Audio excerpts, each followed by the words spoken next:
21 TV եթերում իր աշխատանքն է սկսում ապրենք առողջ է բարև ձեզ։ Ես Տաթևն եմ Արաքելյան։ Այսօր տաղավարում հյուրընկալել եմ գինեկոլոգ սոնոգրաֆիստ, բժշկական գիտությունների թեկնածու Տաթևիկ Ղուռուխչյանին։ Սակայն մինչ զրույցին անցնեմ ուզում եմ ասել շնորհակալություն սպասարկման համար Արփինկա Բյութիին, տեղեկացնել, որ այն գտնվում է Իսակով 42 կոտորակ 3 հասցեում, հեռախոսահամարն է 044 31 27 38։ Բարի գալու, շնորհակալություն, որ այստեղ եք։ Բարև ձեզ, շնորհակալ եմ հրավերի համար։ Մեր այսօրվա թեման փոքրինչ ծաղկաքաղ է հիշեցնելու, քանի որ խոսելու ենք այնպիսի արտահայտությունների մեկնաբանություններից, որոնք վստահ եմ, որ յուրաքանչյուրս գոնե մեկ անգամ լսել ենք, եւ հիմա ուզում եմ որպես մասնագետ սրանք կամ հերքեք կամ հաստատեք, կամ էլ տակ բժշկական տեսանկյունից հիմնավորումը, հա։ Այս արտահայտությունների խմբային առանձնահատկությունն եմ առանձնացրել, որոնցից թերևս ամենաշատը, որ լսել ենք բոլորս, տաք պահի կանցնի, ոտքերդ մի սառեցրու, ամեն ինչ մրսելուց է լինում, սառը տեղ մի նստիր, փորը տաք պահիր, մեջքը տաք պահիր եւ այլն։ Լավ, ինչու է պետք մեզ տաք պահել, կամ ինչ է լինում, եթե մենք մրսացնում ենք, կամ ինչն ենք մրսացնում։ Շատ հետաքրքիր թեմա եք ընտրել, ինձ միշտ զարմացնում է ձեր գրագիտությունը, ձեր ինֆորմացված լինելը եւ այս շատ հետաքրքիր թեմա է իրոք։ Հիմա տեսնենք, տատիկներին լսենք, թե չէ։ Գիտեք, լսենք, որովհետև այս ամենի մեջ ինչ որ դուք թվարկեցիք, կան իրականում ճշմարտություններ։ Միգուցե դա ասվել է առանց շատ խորը գիտական բազա ունենալու, այսինքն ասել են հասկանալով որևիցե այլ տրամաբանելով կամ միգուցե հիմնվելով ինչ-որ փաստերի վրա, բայց միանշանակ կարելի է բացատրել։ Երևի հերթով գնանք, որպեսզի որտեղ թեման բավականին այո, տաք պահիր կանցնի։ Տաք պահենք, եկեք փորձեմ մեկնաբանել, չէ, իրականում շատ կրեատիվ թեմաներ եք ընտրել։ Տաք պահելու իմաստը որն է, որ մարդը չմրսի։ Տենց ենք տրամաբանում, եթե մարդը մրսում, այսինքն ինչ-որ վատ բան է կատարվում։ Եկեք սենց քայլ-քայլ գնանք դեպի բժշկություն։ Հարմար տեղավորվեք, այո, երկար է լինելու։ Հետևաբար մեզ զգուշացնում են, որ պետք է չմրսել տաք պահելով։ Չմրսելը ինչ է նշանակում, երբ որ մարդը մրսում է, այսինքն ջերմային տատանումներ եւ մրսածության ֆակտորը ինքը ջերմային աստիճանը, եթե ցածր է, դա վտանգավոր չի, բայց այդ իրավիճակում իմունիտետն է անգնում։ Իմունիտետի անկմանը զուգահեռ չէ, որ մենք բոլորս հանդիսանում ենք վիրուսակիր, այսինքն կան վիրուսներ, հարաբերական պաթոգեններ, նաև բակտերիաներ, որոնք ապրում են օրգանիզմում, սակայն չեն արտահայտում իրենց պաթոգեն ազդեցությունը, այլ իրանք գտնվում են ռեմիսիայի շրջանում քնած։ Շատ լավ օրինակ գերպեսը, որ մրսում ենք, ինչ որ մեկին շուրթի վրա, ինչ որ մեկի մոտ սեռական շուրթերի վրա, սեռական օրգանների հատվածում կարա արտահայտվի այդ բշտիկը։ Ասում ենք ուրեմն ես մրսել եմ կամ երևի թե ինչ որ մեկի հետ շփվել եմ, ով հիվանդ էր։ Սա երևի ամենալավ հեշտ պարզ տարբերակն է։ Դա շատ հաճախ են ասում, տես հենց մրսում եմ, երբ որ հարցնում ես պացիենտին, ոնց կգնա։ Մրսացրել եմ, միանգամից հերպեսը դուրս է եկել։ Այս նախադասությունը, սա այն ամենատիպիկ օրինակներից է, այսինքն իմունիտետի անկում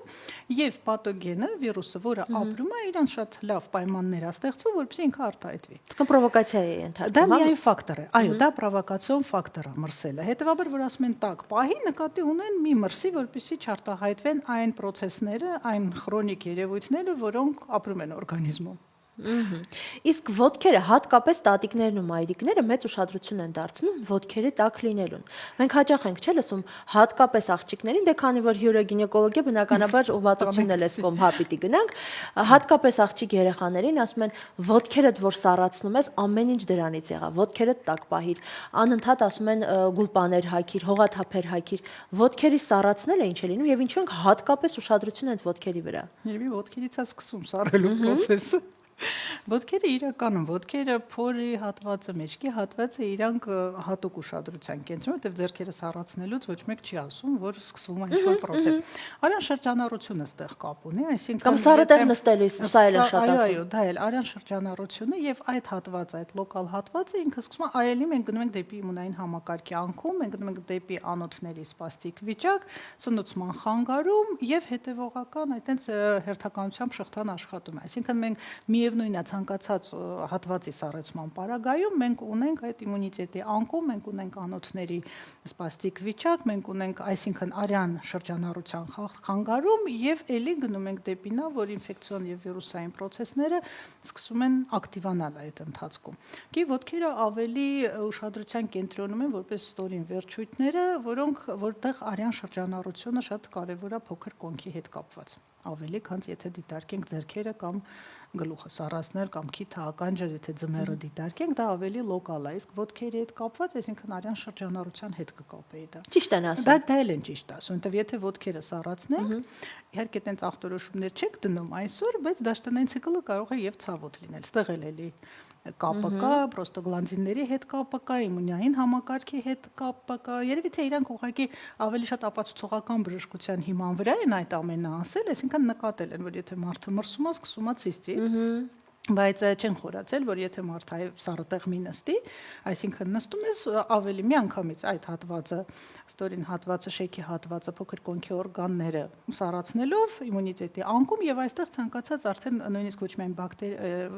միայն վիրուսային, այլ նաեւ բակտերիալ միկրոֆլորայի ակտիվացում սկսած սնկից ակտիվանում է եւ սկսում են այդ ցիստիտի երևույթները, այսինքն տակ պահեք։ Այո, միևնույնն է, ցանկացած պարագայում տակ պահեք, բայց իմիջիալը շատ տակն էլ չի կարելի, դա էլ կանդրադառնանք։ Բայց էլեմենտար օրինակ այդ ցիստիտի երևույթը կարելի է բացատրել, բայց չեմ կարծում դա խորացված հասկանալով էին անում, ուղղակի մի քանի դեպքեր, սառը տեղ նստել, հաճախամիզություն, ցավեր, տառապանքը փորձուներ, այո, դա հենց ապացուցողական բժշկության երևի հիմունքներն են։ Այդ դուք նշեցիք, որ տակը եւս շատ տակն էլ այդքան նախապատվելի չի եւ ցանկալի չի, որ շատ տակ է լինի։ Ինչու՞։ Շատ տակ չի։ Ինչ ասել է շատ տակ նախ եւ ինչու։ Շատ տակ, գիտեք, փորձից ելնելով տարբեր այդենց լսելով երևույթներ նկարագրում են շատ տարբեր։ Այդտեղ ֆանտազիան երևի թե չի ների,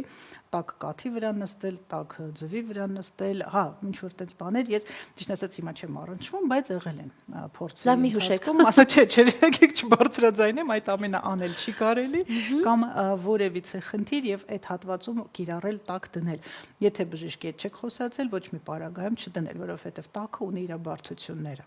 Եթե արյունահոսություն ունենք, մենք ավելի շատ տաքացնենք, արյան հոսքը շատացնենք, մենք կարող ենք նույնիսկ կյանքին սպառնացող իրավիճակ ստեղծել, հենց որ տաք պահելը դա շատ հարաբերական ցուցանիշ է։ Եթե մենք սկսում ենք տաքացնել ինչ-որ մի զոնա, իդեպ դա թե ֆիզիկական ակտիվության շնորհիվ, թե ջերմային, թե ինչ-որ ջրային պրոցեդուրաներով մենք ստեղծում ենք արյան հոսք մեծ եւ կարող ենք, եթե կինո ունի, օրինակ, միոմատոզ հանգույց ունի որոշակի փոփոխություններ, կարող ենք նպաստել աճին։ Ներկի դա պետք է ստաբիլ անել կամ անել դաշտանային ցիկլի ժամանակ օրինակ էլի չի կարելի, որովհետև կարաբելի դեպի արյունահոսություն։ Բայց շատ են, չէ՞, մայրիկներն էլ ասում են, օրինակ ցիկլի ընթացքում տաք գրիականներ են դնում, տաքացուցիչներ են դնում, այո, կամ ասում են տաք ջրով լողացիր եւ հակառակն էլ է լինում, որ ասում են ցիկլի ժամանակ չի կարելի լողանալ եւ այլն։ Այս երկու իրար հակասող երևույթները ոնց կբացատրեք։ Լողանալ կարելի է, եկեք սկսենք գիգիենայից, դաշտանային ցիկլի ժամանակ։ Պարտադիր է։ Այո, լողանալ կարելի է, բայց օրինակ տաք վաննայի մեջ երկար անցկացնել ժամանակ, ոտքերը երկար պահել տաք ջրի մեջ, դա չի կարելի, ուղղակի անոթների լայնացումը ցիկլ ավելի երկար կարող է տևել, ավելի առատ կարող է լինել, դա ուղղակի կարելի ասել ինչ-որ չափով մեխանիկական է, բոլորին հասկանալի է, բայց լողանալ պարտադիր պետք է։ Որևիցե տաք իրեր տաքացնել կամ աղ տաքացնել, չհուշեմ ինչեր են անում, դնել ինչ-որ հատվածի այդտեղ ոչ որովհետև պատճառները ցավի, թույլության, ինչ-որ գույնային փոփոխության եւ այլն կարող են լինել շատ տարբեր եւ լոկալ թե տաքը, թե սառը, որովհետև սառը ավելի հեշտ է կողմնորոշվել դնել թե չէ, նույնիսկ տրավմա է, ոտքի, ձեռքի ավելի հեշտ են հասկանում մարդիկ ինչ կարելի անել, սառը դնենք, որ չկապտի, ինչպես ասում են, իսկ այսինքն սպազմ, անոթը փակվում է, արյունը չի լցվում, մենք կարծես թե կանխում ենք, բայց եթե արդեն իսկ ունենք ներքին արյունահոսություն եւ ինչ-որ տաք պրոցեդուրաներ անել, դա իրոք կյանքին սպառնացող իրավիճակ կարա ստեղծի, դա չէ։ Որ լողանալ կարելի է, ուղղակի ոչ սաունայի պայմաններում, ոչ շատ տաք ջուր կիրառելով, այլ նորմալ, ոչ թե սառը, նորմալ, որը մարդուն հաճելի է եւ գիգիենան ապահովել դրանով, բայց ոչ տաք։ Եվս մեկ արտահայտություն, վստահ եմ շատ եք լսել կաբինետում, հիմա հեռուստադիտողներն էլ հա տատիկս ասում էր կամ նման բան լսել եմ, գուցե առաջին հայացքից նաև ծիծաղելի կթվա, բայց երբ լինում է երկարաժամկետ հղիության բացակայություն, տատիկները նաև խորհուրդ էին տալիս եւ ասում էին բարձդ փոխիր, Լավ, բարձրանվորակ էր, թե լավը չէր, որ ասում էին փոխիր։ Իրանք երևի թե ինչ-որ հայացքներ ունեին տարբեր, բայց այո, կա նման արտահայտություն եւ ինքը շատ հետաքրքիր է, որովհետեւ մենք այսօր ունենք բացատրությունը, իսկ այսօր փոխում ենք։ Այսօր փոխում ենք, բայց առաջ չեմ կարծում, որ այդ աստիճան գիտակցված էր այդ արտահայտությունը։ Ուղղակի ինչի հիման վրա էր դա։ Հիմա քիչ է կիրառվում, առաջ ավելի շատ էր ու շատ հետաքրքիր էր, դու սկզբից չես հասկանում իրական ինչի մասին է խոսքը։ Դե հա, հիմա վստահ եմ, ով չի լսել, մտածում է երևի բարձի դիրքը, որակը, մի քիչ երկարացնենք այս նախաբանը, թե ինչ բարձի մասին է խոսքը։ Դա սիմվոլիկ անվանվում էր փոխել պարտներին, այսինքն փոխել պարտներին սեռական, որպեսզի լինի հղիություն։ Հիմա մենք բոլորս արդեն շատ մեծ լաբորատոր հնարավորություններ ունենք, գիտելիքներ ունենք եւ գիտենք, որ գոյություն ունի անհամատեղելիություն, գոյություն ունեն հակամարմիններ սերմի նկատմամբ, այսինքն այսօր ունենք ախտորոշումներ։ Իսկ այն ժամանակ, եթե զույգը ապրում էր եւ չէր ստացվում հղիություն, համարում էին, որ կարա լինի, որ իրանք իրար հետ չեն կարողանում ունենալ երեխա, սակայն բաժանվելուց հետո ամեն մեկը նոր զույգի հետ ունենում էր սերունդ։ Դա բացատրելի է այսօր խոսքը գնում անհամատեղելիության մասին, որը էլի ունի մի քանի տարբերակներ եւ կարծում եմ ստեղ նաեւ իրանք էլի ոչ գիտակցաբար, բայց խոսքը գնում էր նաեւ հակամարմինների մասին սերմի նկատմամբ, որոնք կարող են առաջանալ կնոջ օրգանիզմում, այդ դեպքում սերմը ընդունվում է որպես օտար մարմին եւ մենք այսօր դա բուժում ենք։ Մենք ստեղծում ենք պայման որոշակի պաուզա, մենք օգտագործում ենք դեղորայք եւ հետո դա հաղթահարում ենք։ Բայց նախկինում բարձր փոխելու կարիք չի լինում։ Օժանդակ տեխնոլոգիաներն են այսօր շատ զարգացած եւ շատ են օգնում, էլի բարձր փոխելու կարիք չի լինում, պարտները մնում են նույնը, զույգը կարողանում է ունենալ թե իրենց բիոլոգիչական երեխան, թե դոնորի շնորհիվ, բայց կարողանում ենք պահպանել ընտանիքը եւ ունենալ սերունդ։ Իսկ առաջ այս ամենը չկար։ Հետեւաբար մարդիկ կարծում եմ նայել են, հետեւել են, տեսել են, որ երկար ապրում են իրար հետ, չի ստացվում նորից ամուսնություն, արդեն այլ զույգի հետ եւ ստացվում է ու բարձը երևի թե անվանել են զույգին։ Այ որ զույգին չեմ կարող ասել, ում էր ուղված։ Եթե տղայի կողմի տատիկներ ասում բնականաբար նկատի ուներ հարսին, հա, եթե աղջկա կողմից նկատի ուներ փեսային, մենք այդպես կարող ենք։ Այսօր հա, եւ փաստացի բարձը դա զույգն էր։ Զույգերից մեկը։ Այ զույգերից մեկը։ Շատ լավ։ Նաև հաճախ կլսենք, որ ասում են ամեն ինչ վախից եղավ։ Այ վախեցավ, հղիություն ընդհատվեց, վախեցավ, հղիություն չի լինում, վախեցած է դրա համար հղիություն չի գրանցվում եւ այլն եւ այլն։ Վախը ինչ է անում կամ անում է թե չի անում։ Վախը շատ բան է անում, դա թե որովհետեւ վախից սկսվող վախը նույնպես ֆակտոր է։ Եկեք դիտարկենք, որ վախը ոչ թե հենց վախի զգացողությունն է, որը մարդը այդ պահին զգաց, ապրեց, ինչ որ երևույթ էր, որից ինքը վախեցավ, այլ վախը պուսկավոր մեխանիզմ է, ֆակտոր է, որը աշխատացնում է մի շատ բարդ հորմոնալ ստրեսային իրավիճակի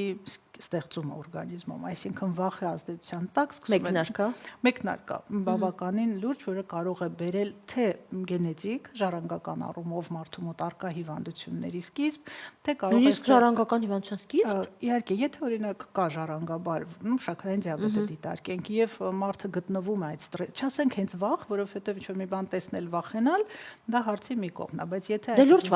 խոսքը գնում է լուրջ վախի մասին, եթե այդ վախը լուրջ վախը կա, մարդը վախեցավ ստրես, ճիշտ է։ Ստրեսը պուսկավոր մեխանիզմ է, մենք անդադ իրան անդրադառնում ենք, թե ոնց է աշխատում, թե հորմոնալ ֆոնի վրա ոնց է ազդում, այդտեղ ներգրավված են հորմոն ասվածը, դա ոչ միայն օրինակ վանաձև գեղձը կամ ձվարանները շատ մեծ դեր կատարում են, մակերիկամները, հիպոֆիզը, այսինքն ամբողջական սխեմատիկ փոխվում է հորմոնների արտադրության քանակային եւ փոխհարաբերության այդ ամբողջ աշխատանքը եւ այստեղ սկսվում է այդ վախի հետևանքը։ Այսինքն վախ, զբոյ հորմոնալ, այդ զբոյը բերում արդեն ֆունկցիոնալ փոփոխությունների իրանց հերթին նորից հորմոնալ փոփոխությունների եւ այդ առատավոր օղակը անընդհատ պատտվում։ Այսինքն մենք վախի շնորհիվ, եթե դա առավել եւս ստաբիլ վախի միջավայր մթնոլորտ է, երբ որ մարդը անդադ լարված է, իդեպ մենակ վախը չէ, նաեւ լարվածությունը կարող է բերել ստրեսային այդ վիճակին, մենք ունենում ենք ֆունկցիոնալ խախտումներ։ Դա կարող է լինել մակերիկամը, դա ադրենալինը, դա կարող է լինի ենթաստամոքսային գեղձը, ինսուլին, պրոինսուլին, հիպոֆիզը, շատ ամենապարզ միշտ այդ մասին խոսում ենք պրոլակտինի հետ կապված, բայց նույնը ենթաստամոքսային գեղձին է վերաբերում, վախը պրովոկատոր է։ Դա ֆակտոր է, որը ազդեց եւ պուսկավոր մեխանիզմ էր։ Խնդիրը արդեն սկիզբ է առնում։ Որ վախը իրականում վախեցավ եւ էս ինչ բան է։ Վախենանք վախից։ Վախենալ վախից այդ դա պետք չի։ Եթե մենք նաև վախենանք վախից, դա կլինի կրկնակի։ Սկզբից վախենաս, իսկ հետո որով կվախենաս, իսկ հետո վախենաս։ Շատ լավ։ Արտահայտություն, որն այնքան էլ տատիկներից չենք լսում, բայց տարածված է։ Ես վստահ եմ նաև սա ձեր դեպքում ցավոտ կողմ է։ Ամեն ինչ եղավ, մասնավորապես սղությունների ընդհատումների ժամանակ ներհեշտոցային ուլտրաձայնային հետազոտության արդյունքում։ Այդ վիժումը եղավ, որովհետև բժիշկը հաշվի չէր առել, որ ուներ հղիություն կինը։ Այստեղ համարենք հաղորդումը նոր սկսում ենք։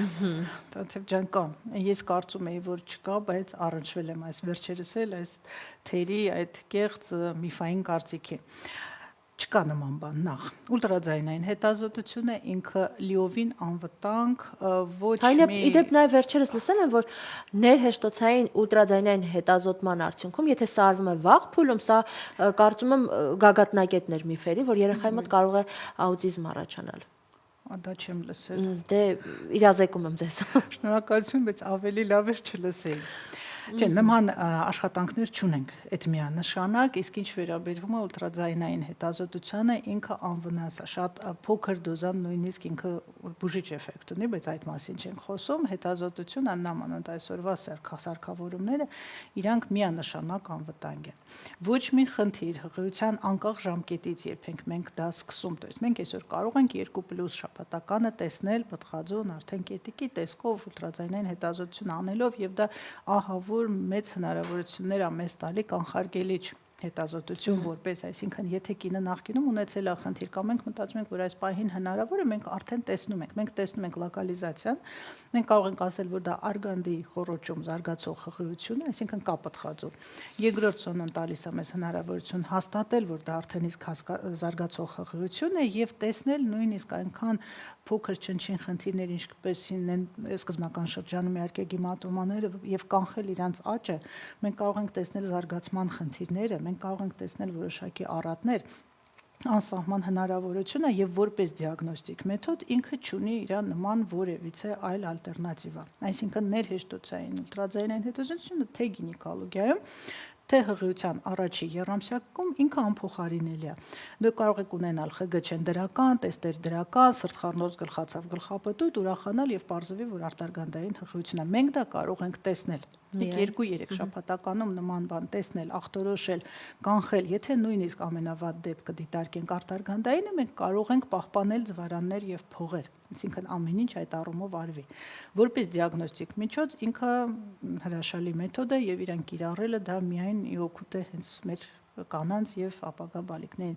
Դա միանշանակ է։ Ինչ բարդություն կարա լինի, եթե արդեն իսկ ունենք ինչ որ խնդիր, օրինակ գիմատոմաներ են, դաշտանային ցիկլի խնդիրներ ունեցել է կինը եւ հղիացել է, ունենք հորմոնալ ֆոնի խախտում, ունենք վահանաձև գեղձի խախտում, ֆունկցիոնալ խախտում, այսինքն հղիության ընթացքում էլ ինքը փոխվում եւ եթե հղիությունը լինում է խախտված ֆունկցիայի ֆոնի վրա, մենք ունենք ռիսկային խումբ։ Կարելի է ամբողջական ասել, որ ցանկացած ռիսկային խմբի պարագայում ներհեշտոցային ուլտրաձայնային հետազոտություն անելիս մենք տեսնում ենք որոշակի խնդիրներ կամ չենք տեսնում պտղաձուն, օրինակ չկա, ընդհանրապես պտղաձուն չկա, կինը հղի չի այդ պահին։ Էխոյից հետո մի օր հետո, 2 օր հետո հնարավոր է դաշտանը սկսվի, դա կարող են կապել ուլտրաձայնային հետազոտության հետ, բայց ի սկզբանե մենք չենք ունենում հղիություն, այսինքն այդ պատճառով արվում է ԽԳ չէ, կարող ունենանք գիմատոմաներ։ Դա ուղղակի զուգորդող հնարավոր տեսականորեն իրավիճակը, երբ որ գիմատոմաները կան, մենք տեսնում ենք ռիսկային գործոններ, մենք անում ենք համապատասխան կանխարգելիչ միջոցներ, բայց ճշմարտությունը կա, իհարկե միշտ չի, որ կարողանում ես պահել, որովհետև հղիությունը պետք է լինի առողջ, պտղաձուն լինի համապատասխան նաև գենետիկ մակարդակով առողջ, որպեսզի պահպանվի։ Եթե ունենք խնդիր, մեր բուժումները ոչ միշտ են կարգավորում, այդ կան խնդիրներ, որոնց վրա մենք չենք կարող ազդել։ Բնությունը, այո, այդ իսկ պատճառով միգուցե դեռ Աստվածտա, որ չկարողանանք, որովհետև եթե անառողջ պտղաձուն պահում ես, դա էլ իր բարդությունները ունի։ Հիմա անդրադառնանք սոնոյին։ То есть մենք տեսնում ենք խնդիր, մենք կամ չենք տեսնում պտղաձուն, կամ մենք տեսնում ենք արյունազեղումներ, մենք տեսնում ենք խնդիրներ, ունենք հորմոնալ խախտումներ եւ սոնոյոգրաֆիկ հետազոտությունից ինչ որ ժամանակ անց լինում է դաշտանային ցիկլ կամ սկսվում է ընդհատումը։ Ուլտրաձայնային հետազոտությունը ընդհանրապես մեղավոր չի, հակառակը ինքը տալիս է հնարավորություն այդ խնդիրը նույնիսկ նախապես իմանալ, որ հնարավոր է կանխագուշակել ինչ որ չափով, թե տենց ավելի հասկանալ, որ կարա լինի նման խնդիր, զգուշացնել կնոջը, որ կարա լինի նման խնդիր, արդեն իսկ պատրաստ լինել նույնիսկ հաջորդ քայլերին։ Որտեւ այսօր էլի լաբորատոր հետազոտությունների շնորհիվ մենք կարող ենք նույնիսկ ընդհատված հղիության հետևանքով ստացված մատերիալը հետազոտել եւ հասկանալ ինչու։ Իսկ դա շատ մեծ հարցի պատասխանը, թե ինչու է լինում ընդհատումը գենետիկ մակարդակից մինչև ինֆեկցիոն վիրուսային ֆակտորները ճշտել։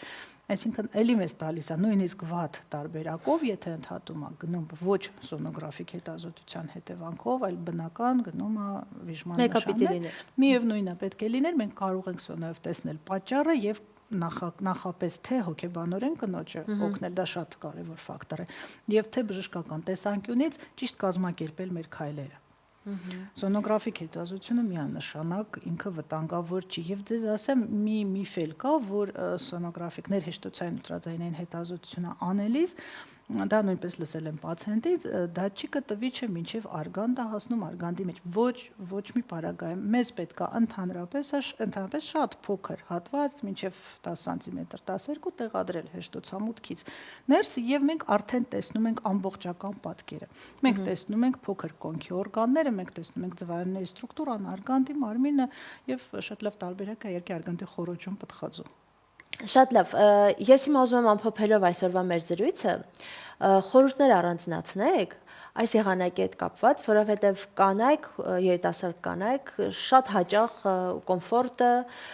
առողջությունը ստորադասում են էսթետիկ կողմին, գեղեցկությանը ու մասնավորապես սա վերաբերվում է հագուստի, ներքնահագուստի ու ներքնազգեստի հետ կապված ընտրության ժամանակ։ Սրա հետ կապված ուզում եմ խորհուրդներ առանձնացնեք, որ այո, շատ լավ է, որ գեղեցիկ է, բայց պիտի նաև լինի հաճելի, հարմար ու ամենակարևորը չվնասի կնոջ առողջությանը։ Իհարկե,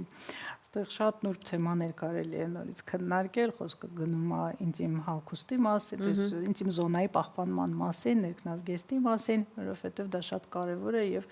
իրականում մեծ նշանակություն ունի։ Պետք է կոմֆորտը կարծում եմ համադրել։ Այսօր հնարավորությունները շատ մեծ են հագուստի ամբողջական աշխարհում, որ համադրենք եւ տաքը եւ գեղեցիկը եւ բարակ լինի զգեստը եւ չլինի շատ թեթև, այսինքն սեզոնային, այստեղ պետք է համադրել։ Չի կարելի օրինակ նույն ստրինգերի վերաբերյալ, ճիշտ է ասում են, որ սիրունը, բայց ինքը ունի բարդություններ, то есть եթե կինը հագնում է մեկ անգամ, դա իհարկե վտանգավոր չի, բայց հա մի անգամ մի երեկո գեղեցիկ է, չնայած էլի մենք այսօր կարող ենք համադրել ստրինգի փոխարեն շատ ավելի այլ տարբերակ, որը նույնպես գեղեցկությունը ցույց է տալու, բայց վնաս չի տալու, նույնիսկ այդ մեկ երեկոն։ Բարակ զգեստների հետ նույնպես կարելի է համադրել, ուղղակի հնարավորություններն են մեծ։ Այստեղ երևի հիմնական խորհուրդը կլինի համադրել այդ գեղեցիկը որևիցե մի ինչ-որ կոմպոնենտի հետ, որը կապահովի կոմֆորտը եւ ստեղծելով հաշվի առնելով եղանակային պայմանները կստեղծի Պիտի տարբեր լինեն, չէ՞, եղանակից կախված։ Ընդհանրապես այո, որովհետև եթե մենք ձիմի սեզոնային տարբերակը դիտարկենք, որը կարելի է կիրառել ձմեռը, պարտադիր չի լրիվ բաց հագուստ լինի, կարելի է ինչ որ մի էֆեկտ տալու համար նույնիսկ դիտալ ավելացնել, որը ամբողջովին դա կդարձնի թե փոքր-ինչ սեզոնային, թե ամենակարևորը կոմֆորտ օրգանիզմի համար։ Իսկ եթե ամբողջ երեկոն պետք է լինել դիսկոմֆորտ պայմաններում, պետք է անդադ մտածել, այսա ոնց եղավ, այսա ինչ եղավ, իսկ միգուցե սենց փագեմ այս մասը չերևա եւ այլն, շատ տրփություններ կան, աղջիկները կհասկանան, թվարկել երևի թե դժվար է։ Այդ ամբողջը դիտալներով կարելի է համադրել եւ արդեն ստանալ լրիվ այլ կերպար, որը ընդհանրապես ձեզ դիսկոմֆորտ չի պատճառելու։ Շատ լավ, շնորհակալ եմ շատ, ինչպես միշտ զրույցը նախադեպը ինձ տալիս էր այդ հնարավորությունը վստահ լինելու, որ հետաքրքիր է լինելու։ Հիմա ես նաև ուզում եմ առաջարկել մեր բոլոր հեռուստադիտողներին, եթե կան էլի արտահայտություններ, որոնք դուք լսել եք, ձեզ համար զվարճալի է, հետաքրքիր է, դուք կարող եք դրանք մեզ ուղարկել, մենք խոստանում ենք սրանք եւս կբարձրաձայնենք։ Շնորհակալություն։ Ձեր հեռուստադիտողներ, հիշեցնեմ, որ զրուցակիցս գինեկոլոգ սոնոգրաֆիստ բժշկական գիտությունների թեկնածու Տաթևիկ Հորհուշյանն էր։ Տեղեկացնեմ նաև, որ այսօրվա սպասարկումն ապահովել է Arpinka Beauty-ին, որը գտնվում է Իսակով 42 կոտորակ 3 հասցեում, հեռախոսահամարն է 044 31 27 38։ Շնորհակալություն ուշադրության համար, ցտեսություն։